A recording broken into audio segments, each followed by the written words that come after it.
It is episode 170. Welcome into the Bench is Cleared podcast, where we cover the best rivalry in all of sports.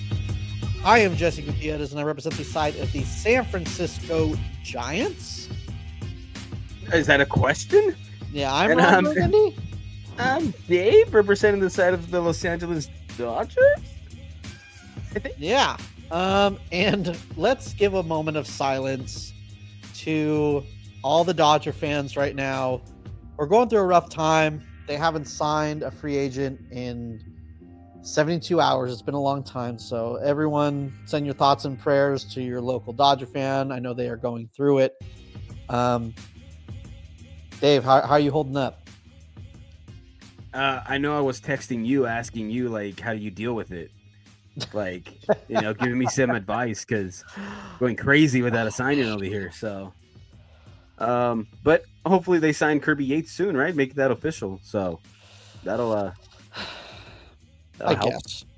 I guess. I mean, no, even when you don't have any signing, you just still get good news, right? Like Roki Sasaki is the number one prospect in baseball. I mean, I guess it's not really news. I think it was kind of expected because he's expected to be a high-level talent ready for major leagues right now.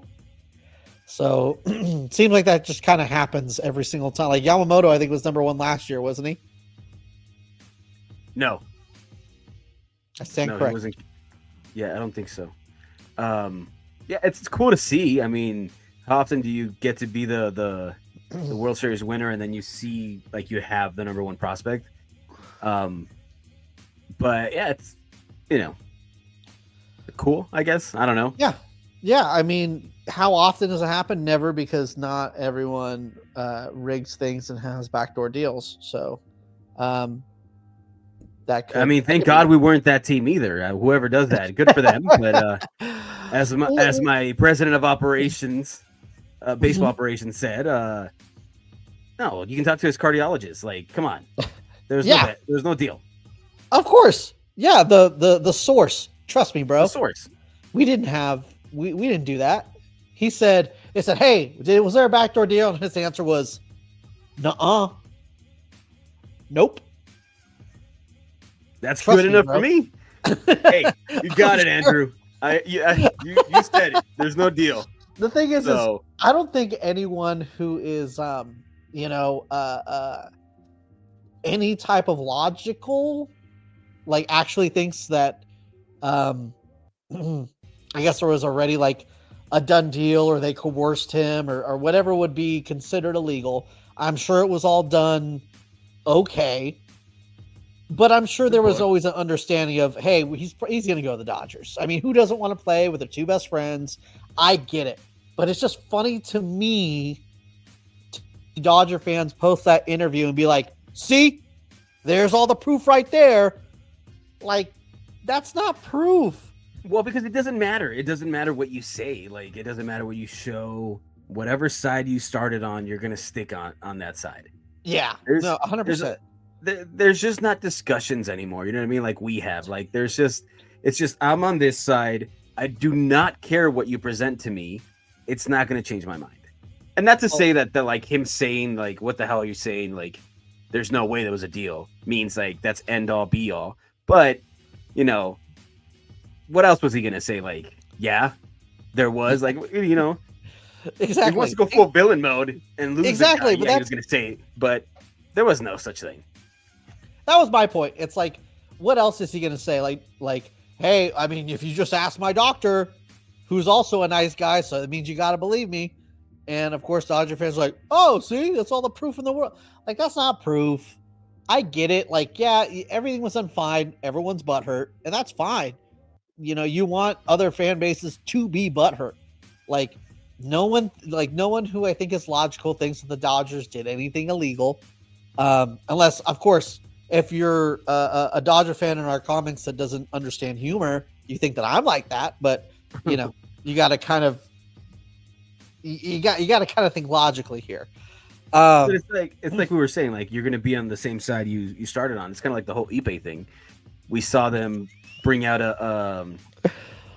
from the court case, they brought a recording of when he tried to imitate was that a Shohei. court case leaking?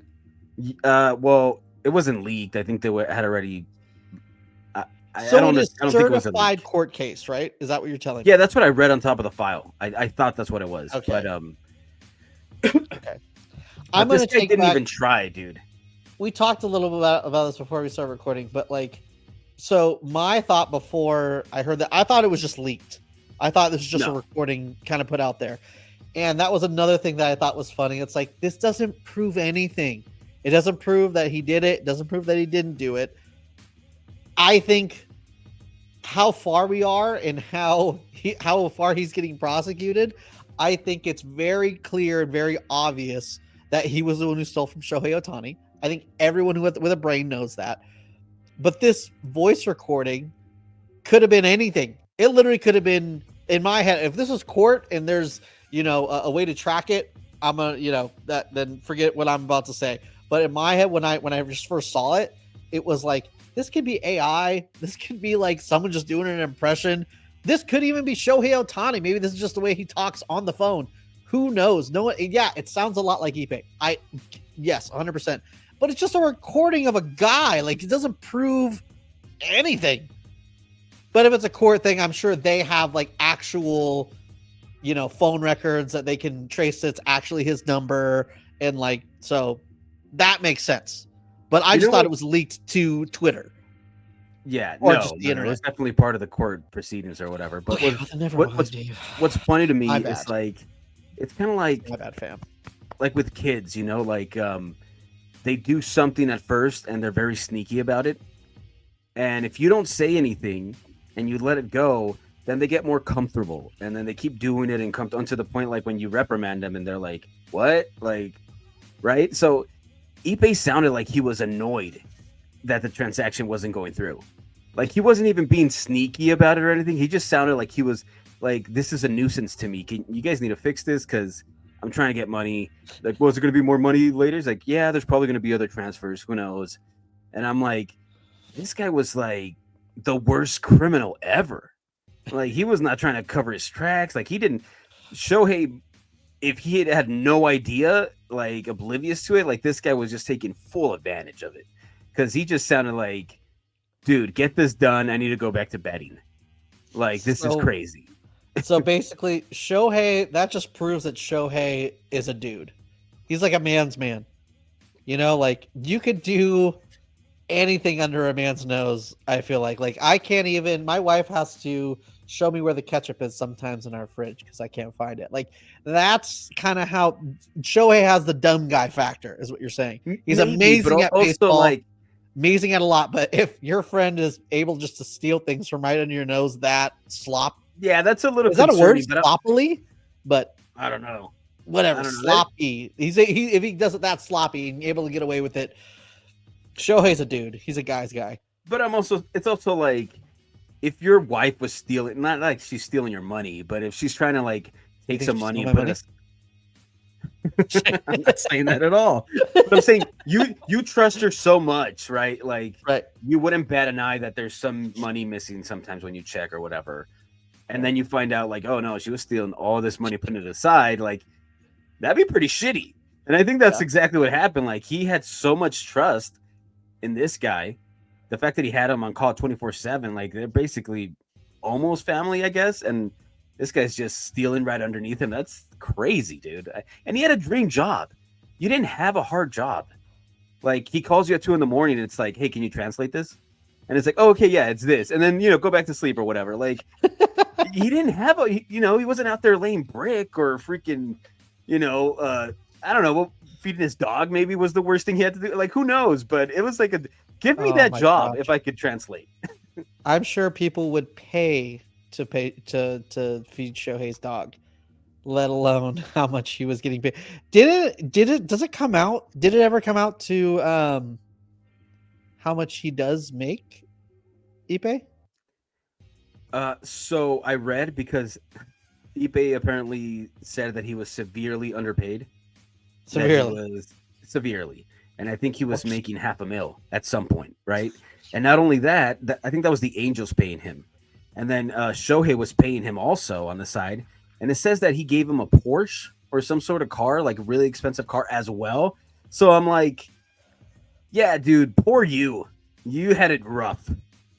Rough day. I don't understand, But That's wild. again, when you're addicted to something, I guess it's hard to get out of it. So he must have been really, really deep, and just sad.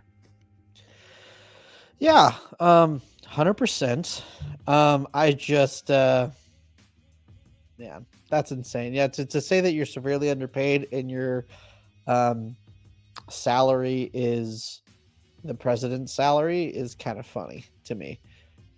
Like, I get that. Yeah, being on call 24/7, definitely a negative. I want to be able to sleep. I don't want to be woken up at 2:00 in the morning. Then quit. But when you get paid $500,000, that's called, part of the job. That's why you get paid the president's salary. There's people who make that are on call 24/7 who make a fourth of that. I think that's pretty safe to say. So, yeah, I don't think you can exactly be. I don't think that's a good defense. I think you should consult with his lawyer and come up with a new strategy, because I don't think that was going to work out for him. Imagine if he said that just randomly, like when he was on the stand, and his lawyer's just like, "Oh shit, why did you say that?" Like, damn it. That's not what we agreed to. That's say. not where we want to go. Oh, so, yeah. So, yeah, dark times for the Dodgers franchise this past 2 weeks. That's insane. I wonder if they televise that sort of thing. Like the court? Ippei That would trials. be funny. I would have loved to hear it, but I doubt it. To watch it. Everyone's addicted Just to to hear what he has to say. Yeah. Just like the Amber Heard and Johnny Depp trials are all televised. That'd be insane. Speaking of dark times, I think it's time that we I think we got to talk about this Padres team. They just lost out on Jurickson Profar. He 3 years with the Braves. Man, you could tell he wanted to go back on that interview he had. Just like, yeah, the ownership isn't giving out any money at the moment, so I need money to play. When Roki said the stability was a big deal to him, everybody laughed, and it was like, oh, it's another excuse. Wait, hold on. Nobody laughed at that. Yeah, everybody. Well, I mean, everybody was like, "No, dude. Like he was always going to choose the Dodgers. That just helped true. a little bit, right? Like that.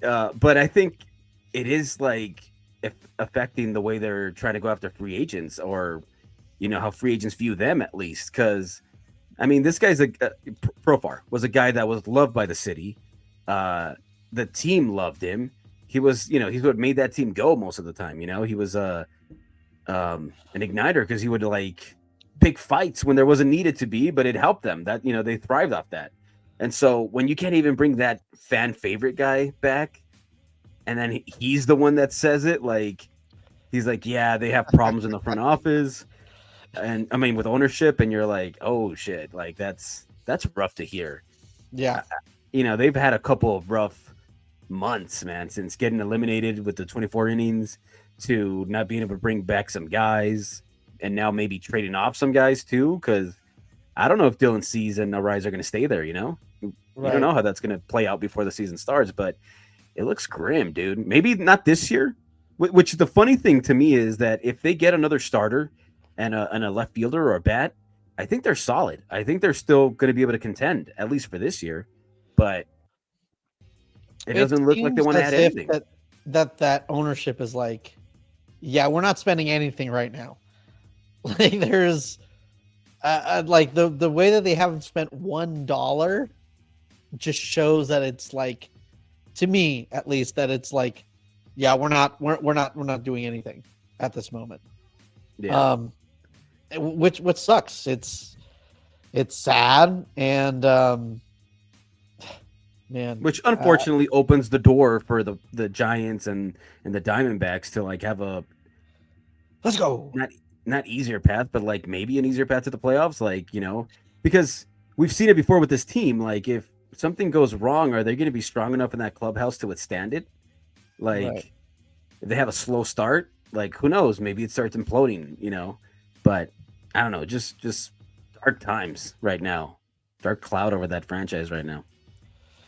Yeah, I think that they're at this moment. Everyone has the playoffs and how they have the Dodgers on the ropes, like really fresh in their head at the moment, and like they're really severely underplaying the fact that Jerkson Profar, who had a career year for them, um, is gone. Joe Musgrove is out for the year. I mean, they lost a lot of guys who just produced for them. David Peralta's gone. Donnie Barrels is gone. Like there's like a lot of like little pieces that just worked out for them. I mean, no one that like really, none of like their stars, but at the same time, it's dudes that kind of showed up for them when they needed them.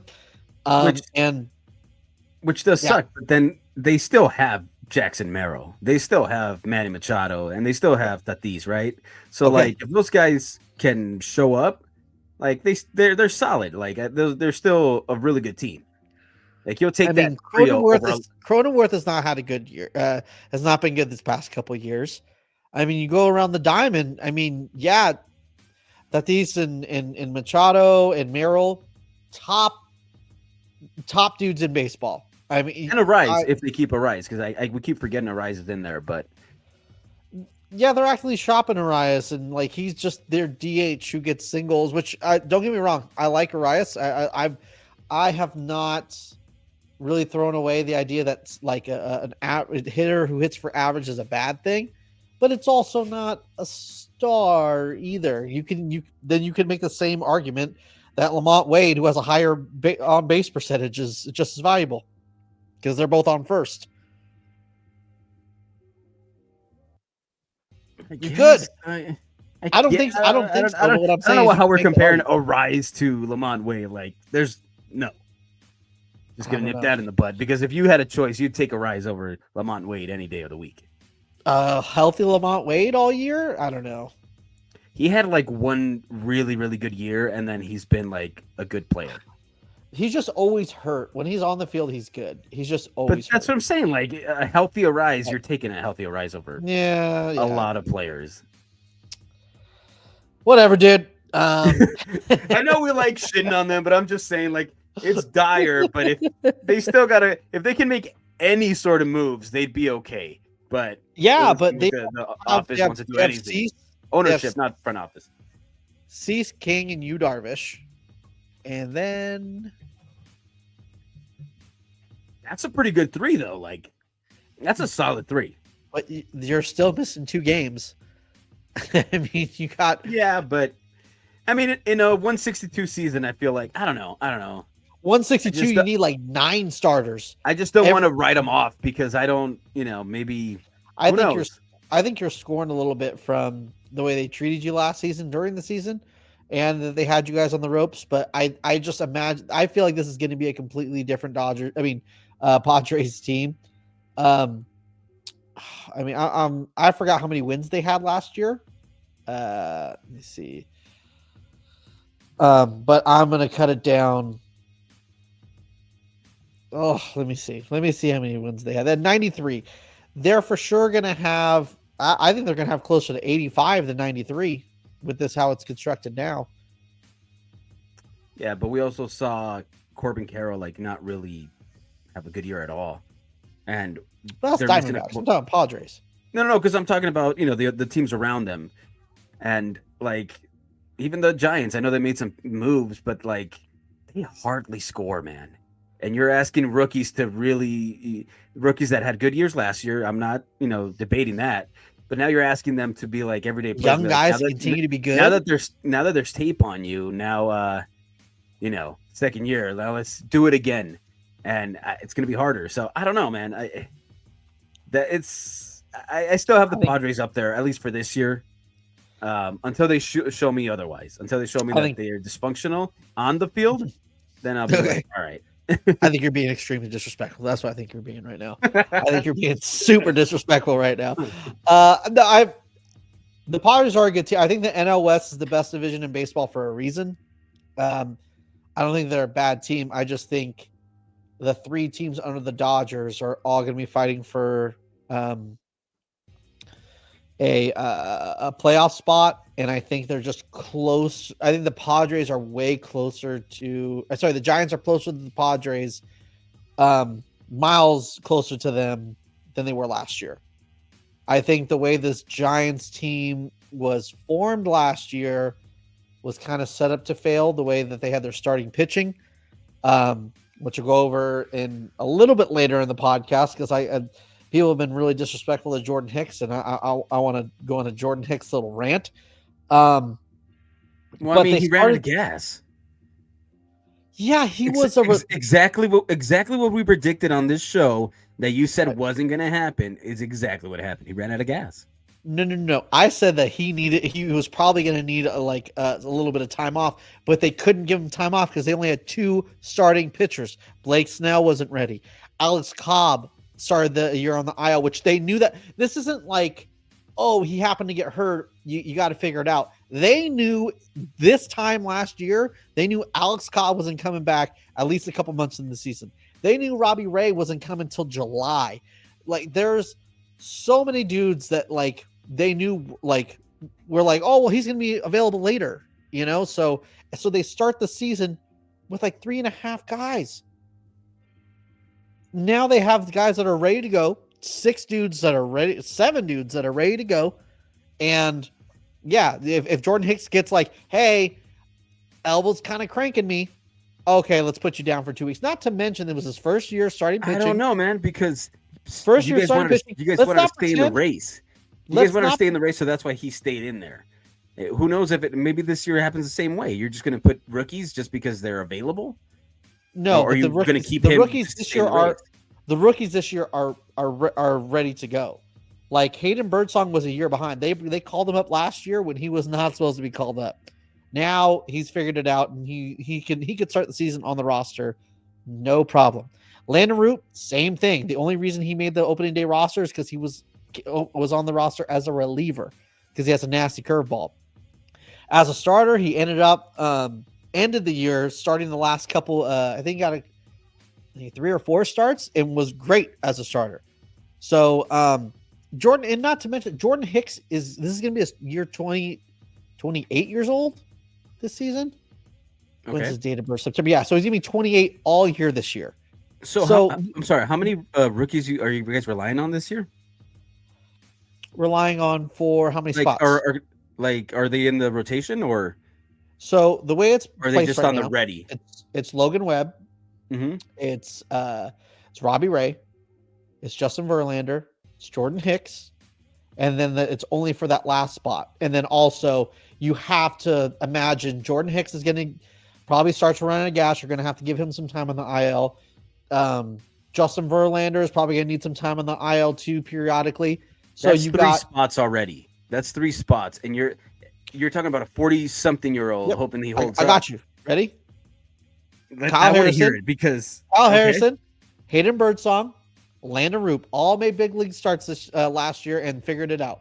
Not to mention 2 years ago, Kyle Harrison was the top left-handed pitching prospect in all of baseball. He's ready to go. Like he's up there. He's not getting shoved up there for no reason. Hayden Birdsong is ready to go. He's a big leaguer now. Not to mention, you got other guys in AAA that are highly touted prospects that are good. Carson, this is all like is a dude. This is all if everything goes according to plan. And no, it's not. That's backup plans. No. I'm saying you're hoping that the offense shows up because these rookies, if they're not like, you're asking a lot when Justin Verlander may not be there, when Hicks won't be there. I'm just saying, like, I don't know, man. A 42-year-old and a guy who is definitely going to wear down again. This isn't a regular 42-year-old. This is a dude who won a Cy Young at 40. Father time has never lost, man. Sorry, 39. I'm not saying Father Time's going to get him eventually, but it ain't going to be today. Because we've seen him get injured almost every year, right? And so he's breaking down, and it sucks, But eventually, it's gonna happen to Verlander. Like he's not gonna leave the game. He's just not gonna be healthy the whole time. Like it's already happened last year. Like And I it's said, because he's he's getting gonna need to older. spend some time on the IL. He's gonna need some time on the IL, 100%. That's why you have Landon Root. That's why you have Hayden Birdsong. That's why you have Kyle Harrison. That's why you have Carson Wisenhunt. There's guys there, and this is Those not are just bodies until they prove it. absolutely not. You know who's a body until they prove it? Who's that? Dalton Jeffries, who made starts for the Giants last year. You know who's a body until they prove it? A guy named Mason Black. Listen, and I don't want to talk shit about Mason Black because I have followed him through the minor leagues, but he was never a dude. He just made his way up. Not a highly touted prospect who can maybe give you some innings, but it's going to be like innings where you're holding your breath. That's Mason Black. He's All not I'm a dude. saying- Carson all I'm saying Wisenhunt, dude. Kyle Harrison, dude. Hayden Birdsong, dude. Landon Root, All dude. I'm saying, you can temper your expectations because we had to do that last year. We had Bobby Miller. We're like, oh, he's ready to go.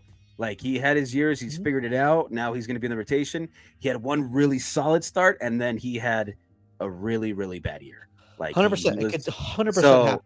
100%. I'm just saying, like you're like, oh yeah, we have this, this, and this. I'm like, that's fine, but it doesn't mean they're just going to come out and be like, bang, bang, bang. They're going to be good. I just named 4 dudes for one spot.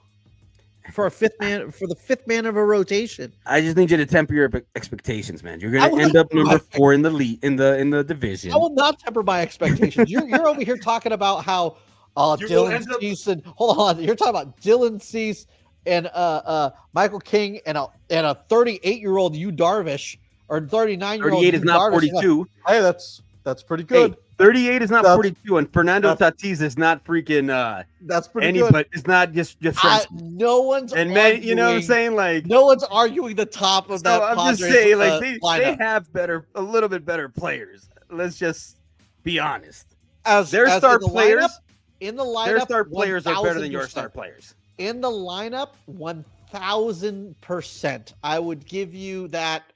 They're just a top heavy team. They're back to being a very top heavy team. Yeah. And the rotation, I would take our rotation. I don't know, man. If Michael King takes a step back, then I definitely see it. But Michael King was nasty. Logan Webb.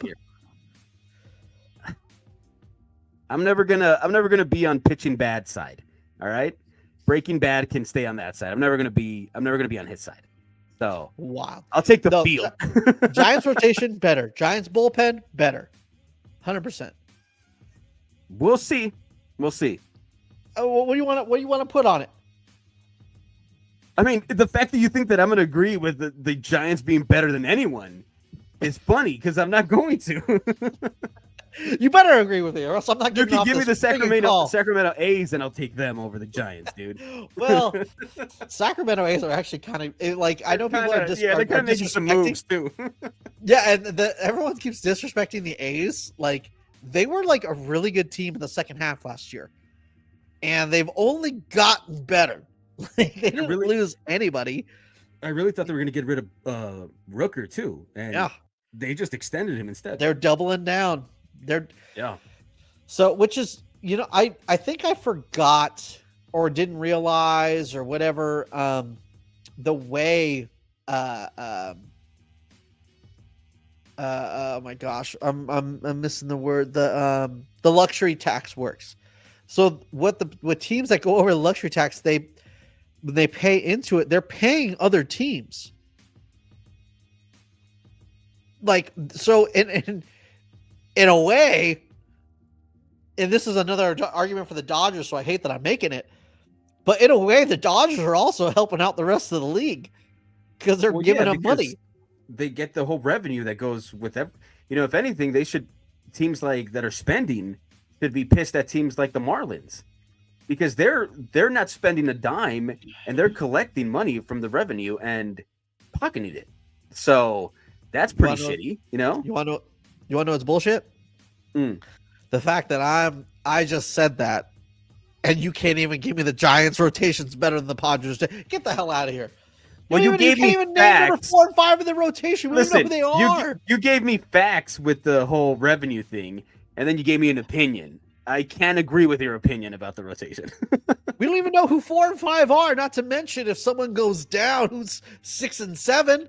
I gave you 9 guys that are dudes, monsters. All those dudes just lining up to give Ohtani all home run. top, Awesome. all the people that I named were top 100 prospects. All those dudes. At some point, right? Or are they still on there? Well, yeah, they're not on they're there. definitely still. Well, they're They Haydenberg, haven't Song, graduated, Kyle have they? Harrison aren't on there anymore just because they graduated. Oh, okay. So Wisenhunt actually fell off because he was hurt all last year and didn't really pitch that well. But he went from getting drafted to making it dominating Double-A. And was, I mean, if the season was one month longer, he would have got called to Triple-A in 1 year. So this is not. I know you don't know, but I'm just trying to let you know he's a dude. All right. So don't disrespect Carson Wisenhunt. Hey, Landeroot wasn't a top 100 guy, but he's a dude. Speaking of the prospects in the top 100, Dodgers came out looking good in the Michael Busch trade. Always do though. No, They but I mean, do. And what's the last superstar that they produced since Will Smith? are they supposed to produce one every single year so they can be like have a good farm, or that like if you're the king of like 6 or 7 top 100 prospects every year, yeah, that's kind of the point, isn't it? Yeah, but I mean, I see it now differently because these next 9 years that they have Ohtani, they got to maximize the roster. I don't know if that much 100%. emphasis is on the. I know they still are, have the farm and all that, but I don't know if that's like just to get other players at some point, or because the spots are minimal when you look at it. So I feel like I've really taken a step back from top 100 prospects. Meant a whole lot in my head for a while, and I think now it's like, well, hold on. We've been hearing that the Giants are third, like 20th or 30th farm system, where the Dodgers are top, 1 or 2 for the top, for however long. And it's like, wait, Heliot Ramos is now a guy? No, he's not. He has to prove it more than 1 year. All right? He has to prove it for more than half a season. Yes. Because you're saying, like... He had a good full season. Calm down. He had a good full season. Calm down. He slowed down at the end. All right? And I remember this, and I'll give you an example. James Outman came out on fire. Or was it James Outman? I'm not sure who it was. Okay, hold on. Didn't you just say Jackson Merrill's a dude? Time out. Did you just say Jackson Merrill's a dude? No, I said James. You did. Yes, you did. We were talking about the Padres. You said, yeah, okay. But he was a top 2. That's 1 year. That's 1 year. He was but he was a top 2 in Rookie of the Year, dude. That's completely different than like, Heliot Ramos had a good year on a very shitty team. Like, no. That's not the same. That means more because he had no protection around him. What do you mean? This guy was having like a walk-off every other game to keep the Padres in the race. Like, I'm not saying that he's bad. I'm using your logic against you. And then you're gonna tell me that Fitzgerald is good because he got a couple of good months. All right, you wanted him on the Rookie of the Year finalist because he had a couple of good months. Like, no, that was Tyler Fitzgerald. Yeah. Heliot Ramos. Slow the roll down. He didn't qualify for being a prospect because he was kind of put up and down, had a whole roller coaster thing. So no. Until somebody sticks and they do it multiple seasons. Oh, keep moving the goalpost. Keep moving the goalpost, Dave. You're out of pocket. I can't work with this. This is now you're making me look up Heliot Ramos' stats and his splits because you're killing me right now. For 1 year. If he can do it this year, then I will eat my words and be like, you know what? That's a mainstay guy. We have to deal with him for many years to come. But if he sucks, starts slow, I'll be like, you know what? See, he's just another dude. He's just another dude. He's another Jim Stremski. That's like, he could have been good, but he's all right. Wow. He could. You're being ridiculous. He had a good May, a great June, July, August. What would you call it? 750. Yeah, the last 2 months, it definitely dipped down. 100%. 100% dipped down. But let's not act like 3 elite months ain't something. It's 3 months. You know what's funny? When we get a rookie up here, when we get Dalton Rushing up here, and he has like one good week, I am going to be asking for Rookie of the Year right away. You know, like I'm gonna be like, this is the guy. This is the next guy. And even I already know. I already know it. And even in those bad months, he still had 5 home runs, and then last month he only had 2. But he had freaking 10 home runs in 2 months. Get out of here. The numbers were definitely lower than they were the first 3 months, but We'll see the sophomore slumps. You know, we'll see who actually endures those. 100%. Merrill, But the whether thing it's is, you these got guys, you but- got to give him that time, and that's Yeah, I yeah. think they will. I think Heliot Ramos will get that time. Tyler Fitzgerald has second base. They kind of already gave it to him. But I think that's when you find out who's for real, right? Like when you see these guys make adjustments, and if they struggle a little bit, like that's fine. But you see them make adjustments and come back. That's something Outman just never did. Like he came out on fire, hitting home runs, good defense. But then they adjusted to him, and it was like, man, this guy's a automatic strikeout every time. So what you're describing sounds a lot like Luis Matos. That's how he was last year. I mean, he was legitimately player of the week in baseball. Like he was came off on fire. And I know about James Outman because James Outman like beat the shit out of the Giants for like the when he first came up. So the hot stretch that he was on, yeah. He won a couple of games for sure. Like he was a hero a couple times when he first came up, but it was sad to see. It was like he couldn't hit a ball afterwards, and it was like, man, what happened? Yeah, I mean, I don't know how young James Outman is. I'm not sure if he's like late 20s or if he's still early 20s, but I mean, Matos is gonna be 23 this year. They just need to let that guy fail and figure it out. But I mean, gosh, I mean, you're talking about Heliot Ramos. He's about to get into his prime. I think this is gonna be his age 26 season. Yeah, James Outman is 27. 27. Okay. See, I mean, yeah, he has to get back to being that dude. But I mean, he's a good outfielder, if I'm not mistaken, right? Like he's a good defensive outfielder. Yeah, he's a good. I could see him, because there's no room unless there's a couple injuries, traded to somewhere where he gets playing time and maybe figuring it out. Because they're able to endure the slumps that he goes on. But it just when you have World Series aspirations, you can't really have that prolonged into the lineup. So 100%. When you're at where the Giants are, you got to figure out where you're at. You got to play your dudes and find out if they're actually dudes or what the deal is. And here's the thing. I know you're going to say this, and I'm cool with you saying it because I get it. If I have the chance, I would say the same shit. But I'm so sick of hearing so much tear down and not happy no matter what from different Giants podcasts and Giants YouTube shows, whatever you want to call it. I mean, there's podcasts out there or YouTube shows that are already calling Buster Posey a bad executive. He's freaking 90% into one off season, and we're already calling this tenure a failure. Oh, he should have been what was it? He should have worked his way up. You shouldn't have just gave him the role of just because he was a good player doesn't mean he's going to be a good president of baseball operations. And that is 100% true that you don't know, but we still don't know.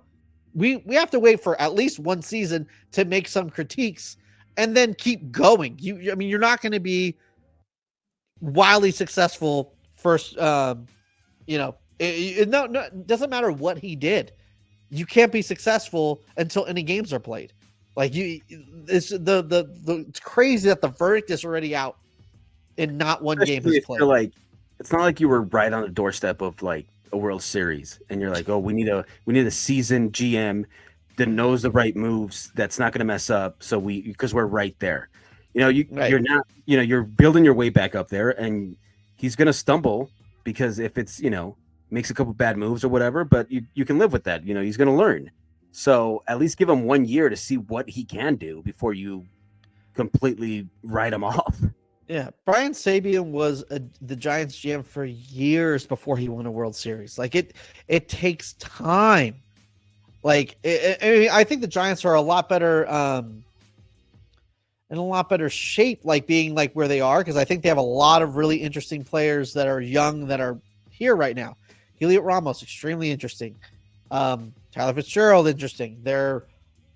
best defensive catcher in baseball. They have a lot of rotation arms that are very exciting and very interesting.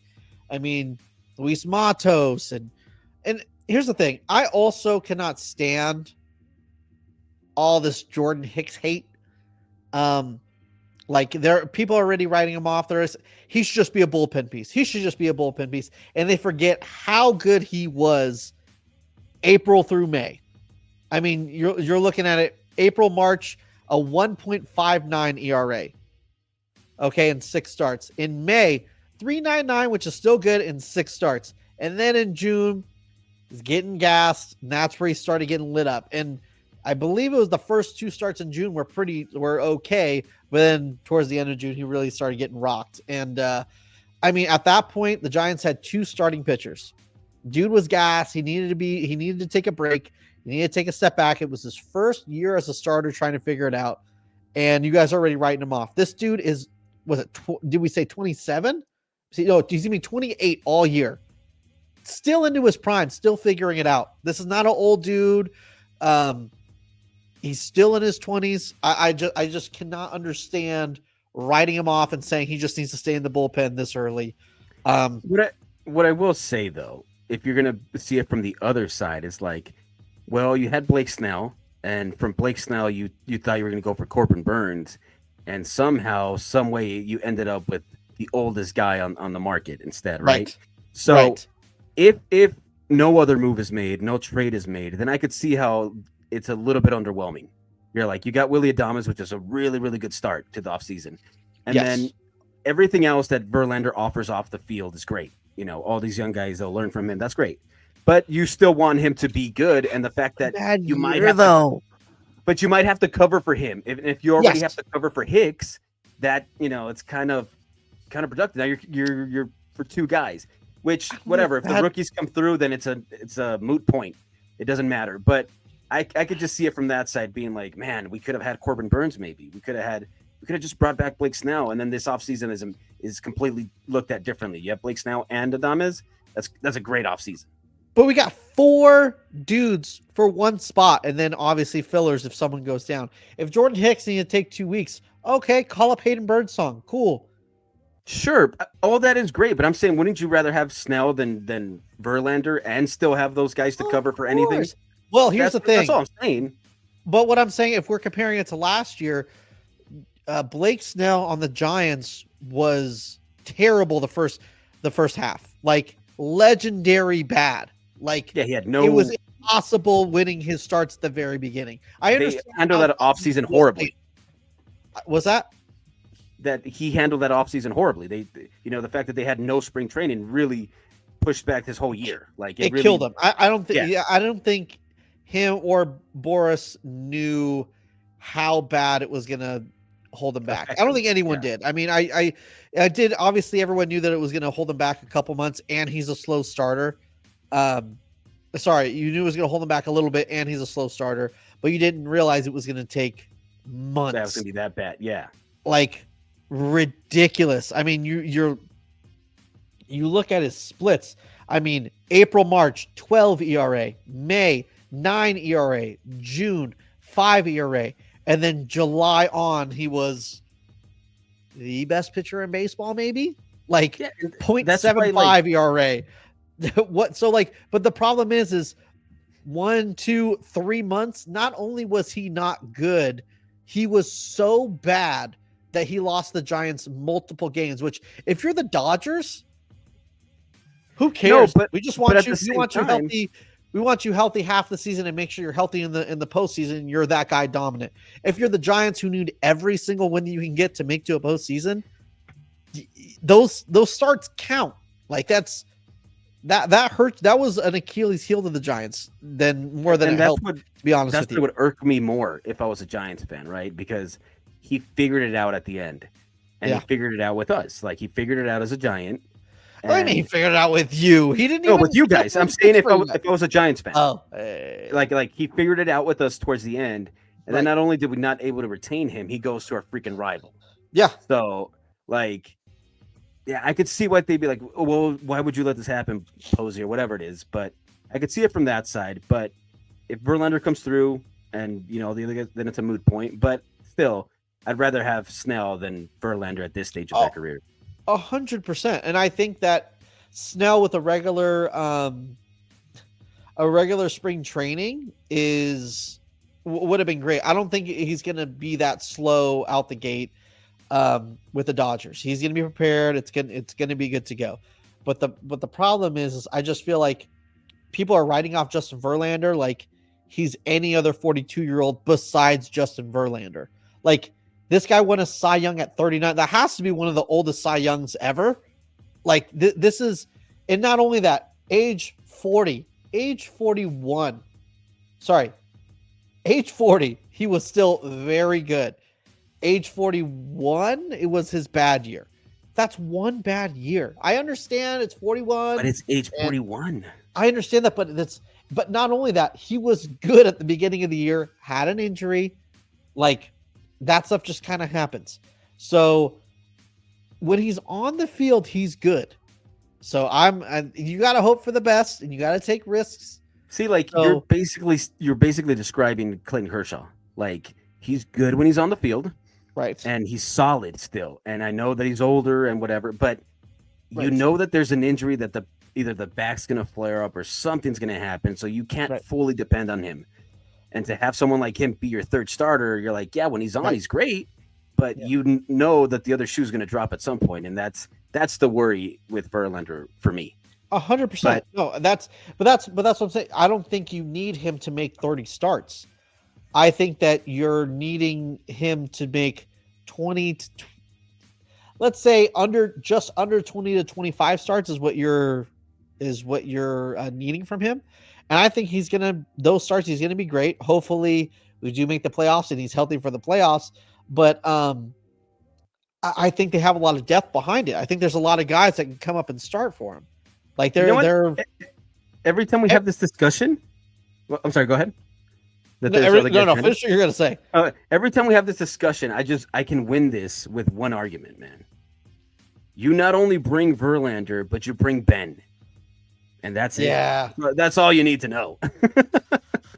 Yeah, that drives the price down a little bit. But what I'm saying, like, this year is way different because we're starting out the year, like, everyone's coming in like, oh, we're ready to go for spring training. It's ready to go. It's not like, well, we know Alex Cobb is coming maybe in a month, maybe in 2 months, maybe in 3 months, and literally didn't pitch for the Giants once last year. Ended up getting traded and made like 2 starts for the Guardians. Robbie Ray. Robbie Ray's going to come sometime around July, which he did, and he was pretty solid. But it was his first year back from Tommy John, so I think he's only going to get better than last year. Everyone is ready to go now, and I feel like to be ready to go opening day. If something goes wrong, someone gets hurt, you got 4 dudes.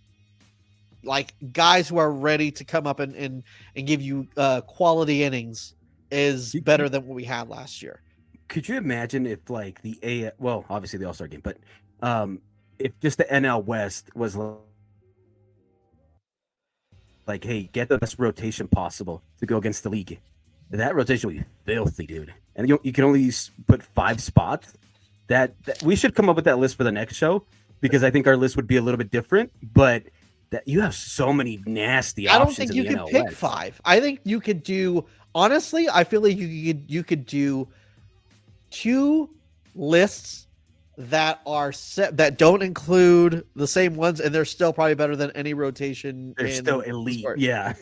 And unfortunately, that's what we should do. Next week we'll do a NL West pitching. We should draft. do that. An NL West draft.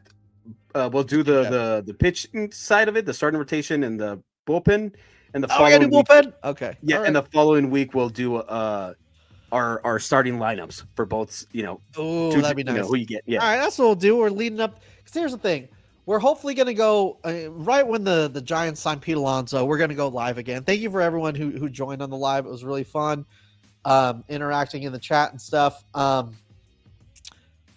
But we're gonna get now. We're gonna start getting into, oh man, like who's gonna be the comeback player? Who's gonna have the most improved seat? Like we're gonna be able to do fun stuff like that coming up on the season because spring training's around the corner. I mean, we're what?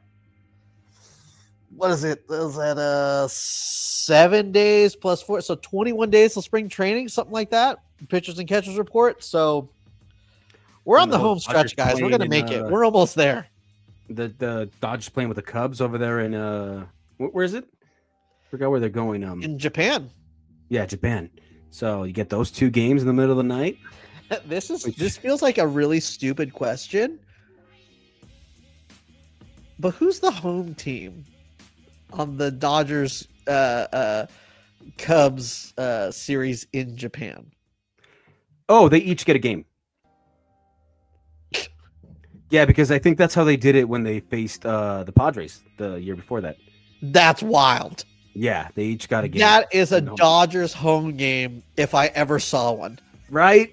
Yeah. Like, that's like nobody cares about the Cubs in Japan. Oh no. Well, I mean, they Suzuki, they got Imanaga. And Seiya. You're right. You're right. Yeah, My fault. You're right. Yeah, let's not diminish. Yeah. Not nobody cares. Mostly nobody cares. It's gonna be a home game for the Dodgers. And Cub fans there's gonna be some Cub fans. It's literally gonna be a home like a game at Dodger Stadium, because there's gonna be Cub fans at Dodger Stadium. So that's what it's gonna be like. Who starts the game? That's different, right? Like you have to go Yamamoto. You gotta. Do you go Roki as well? Like I don't know. I think you go Ohtani. No, Ohtani won't be ready. He's not pitching. That's right. Yeah. I forgot about that. You are 100% right. Yeah, so. I think I don't think they will, because there's a lot of things with pitching order when it comes to back in the States once you come back, right? But, yeah, well, no, because there's gonna be so much time off, in between where they can rearrange the rotation like they did. Yeah. True, I forgot. But it's just like a respect thing, and I feel like Blake Snell and Glass now are so established and are like, are going to be like, wait, hold on, Roki Sasaki is be pitching over me? Like, I don't know. They might be really chill guys where they're like, yeah, dude, pitch in your home country. That's cool. Like, and honestly, being on a Dodger team where you could literally probably be asleep for the first month of baseball and still win the division, you should let Roki Sasaki pitch that. Yeah, I think it's like set up. It'd be awesome, but I don't think they will. They're going to do it. Yeah, I think respect wise, they feel like they can't, but they absolutely should. I think Shota's got to pitch. I think Yamamoto's got to pitch, and Roki's got to pitch. I mean, Friedman even said like we're just going to throw him out there and see how how he responds. So they weren't going to limit him in the beginning. So maybe he does get a start, but or you know what? If you stay up to watch it, because there's like 5 days in between. Why wouldn't you do like a piggyback thing where it's like you start Yamamoto then Roki? Yeah, or like Blake Snell and Roki Sasaki, and like and then figure it out from there, because it's like you get your 3 innings of Blake Snell, you get your 3 innings. Why don't you just throw out the whole rotation, huh? Like you have 5 days, throw them all out there. Hey, honestly, now. You probably should. I mean, that might be a nice way to ease in from spring training, because the starter's only going to give you 3 to 4 innings. You know what I mean? That's kind of how they do things now. But you have such a embarrassment of riches in the bullpen that you don't have to do that. So you just pitch one day. Like, hey, Kirby, you're pitching the 8th. Triton, you're doing the 9th. Okay, next day, Tanner Scott, you're doing the 8th, and and fucking Vestia, you're going this whatever. You're doing the 9th, like that's fine. Then you could do Yamamoto and Tyler Glass now in game 1, and then Kirby and Trident, and then fucking Blake Snell, Roki Sasaki, and then Tanner Scott and Vessia. And then guess what? You're not going to do anything for the next 5 days, and then we figure everything out. And they come back, and it's back to spring training, right? Like, it's weird. Yeah, well, I think they go back to, like, I don't remember how they did it. I think last year, what they usually do is they have, like, those games that don't count at home that, like, the Giants play the A's. They'll do, one game like at series. Yeah, pretty much, but it's still spring training, but it's at your home stadium. Yeah. They do I think you guys do it with the Angels, right? I'm sure they probably still do it. Yeah. So. Yeah, they still do it. They still do like 2 games, one over there, one over here, or sometimes just Yeah, exactly. So I'm sure that's what it would be. But yeah, thank you guys for hanging out with us. Make sure to subscribe to us on your favorite podcasting platform as well as YouTube. Make sure to be following us on all your socials: Instagram Benches Clear Podcast, Twitter Benches Cleared P, and TikTok Benches Cleared. Make sure to keep up to date to know when we're going live and hanging out. Dave, what do you got for them? Nothing, man. Thank you guys for hanging out with the live. It was super fun. We're gonna do it again soon. Yeah, and if nothing happens, we'll just see you next week. See ya.